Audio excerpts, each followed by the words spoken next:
Welcome back to Day 5 of Dark Corners Advent Calendar 2020, the United States of Horror.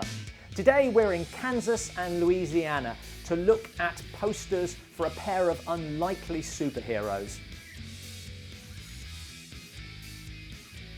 Brightburn is one of those posters where you think, yeah, it's good, but what else could they have done? If you're putting a dark spin on superhero mythology, then that's got to be reflected in the poster, and this does a good job of advertising and selling that basic premise by recreating a classic superhero pose, but with a real sense of threat.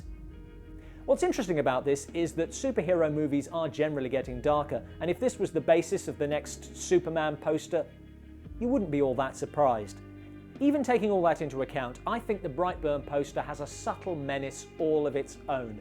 The tattered cloak that seems to drip the darkness itself, the bright glowing eyes, and small detail.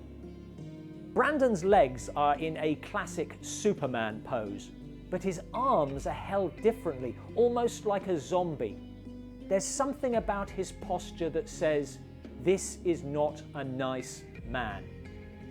It's really well done, but if you are going to do a superhero movie, there is another route to go. The Swamp Thing was an unlikely DC comic hero made into an unlikely Wes Craven film, and while it has its fans, I think the general view is that it's not a great film, but has Adrienne Barbeau in it, and the poster is certainly not shy about showing that selling point. It's also a very cool poster, designed by Richard Hescox, and a conscious decision to pay homage to the film's comic book origins. I think it captures the atmosphere of the Louisiana swamp, and that is the most thoughtful swamp monster you will ever see, which speaks to the film's tone. I think they could have made the title a little bigger, but I get that they didn't want to detract from the main image. The screenshots down the bottom, however, just strike me as someone losing confidence and insisting on photos, because who wants a painted poster? Every film fan I know, that's who.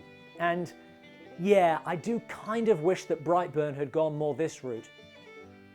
Thanks for watching. What are your favourite superhero movie posters from any era? And what are your favourite movies from Kansas or Louisiana? Let us know in the comments below.